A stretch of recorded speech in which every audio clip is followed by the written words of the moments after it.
Good morning. Welcome to BenBinFro Thought for the Day for Wednesday, 8th of February. I normally opt for the Old Testament reading for the day, so Chronicles, from which we've had some great readings in recent days, beckoned. However, today's Gospel reading, the last part of John 17, simply cannot be allowed to go unread. First, a bit of context. Chapter 17 is the last of 5 chapters in John's Gospel covering Jesus' final night with his disciples before his betrayal and arrest.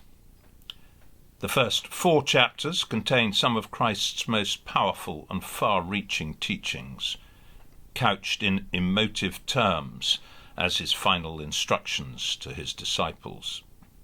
Again, we've had some wonderful readings from these chapters over the last week or so. Chapter 17 is different. Chapter 17 is where Jesus turns from instructing his disciples to praying to his Father. All the Gospels record Jesus as praying immediately before his betrayal and arrest, but this is a very different form of prayer to the anguished pleading of the lonely figure in Gethsemane, portrayed in the other 3 Gospels.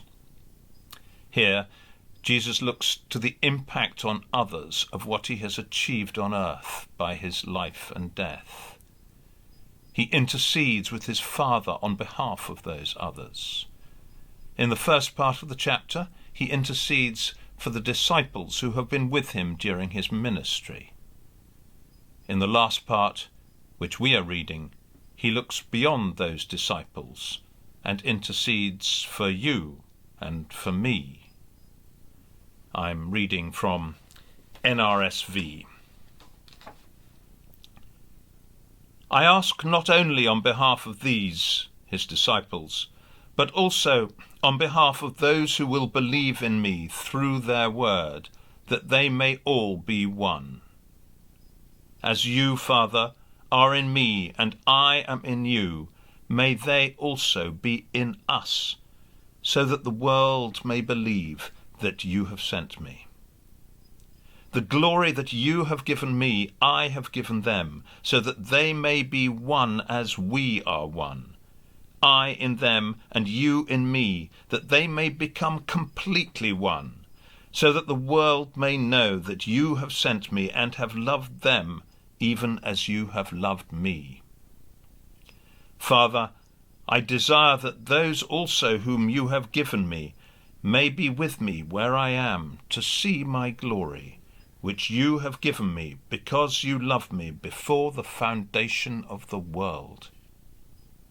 Righteous Father, the world does not know you, but I know you, and these know that you have sent me.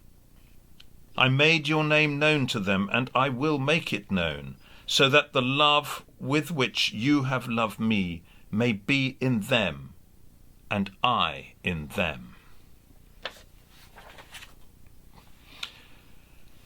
Well, unpicking the deep theological truths referred to by Jesus in this passage is way beyond my grasp, despite the deceptive simplicity with which those truths are expressed.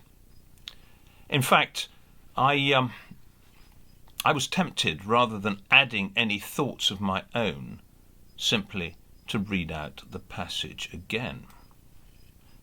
I find it quite easy to get distracted by the mysteries of the Trinity which underpin the whole of chapter 17. I get frustrated by the inadequacy of the human language we have to use to articulate those mysteries. But our starting point and our focus here, I suggest, should be to recognize, even if we can't understand it, the complete unity of God the Father and God the Son.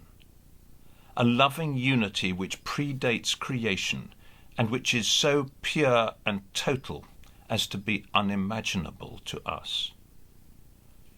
What Jesus is asking for from the Father is that this unity which he experiences with the Father be extended to all those who will in the future believe in Christ, that we may all share that extraordinary unity, both with the Father and with each other, all through Christ.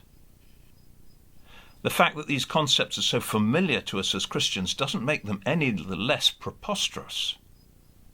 But we apparently have no say in the matter.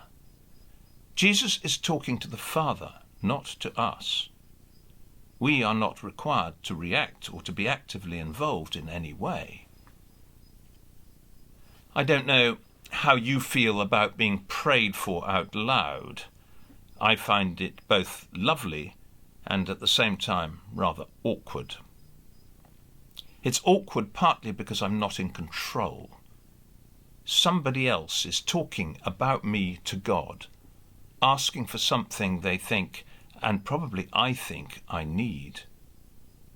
And here is Jesus asking the Father for something for me which I can't even understand. Why does he bother?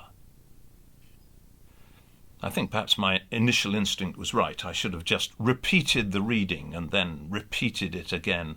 So my suggestion is that you should do so.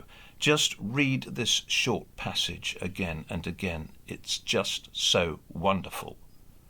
And that way you will most certainly have a great day.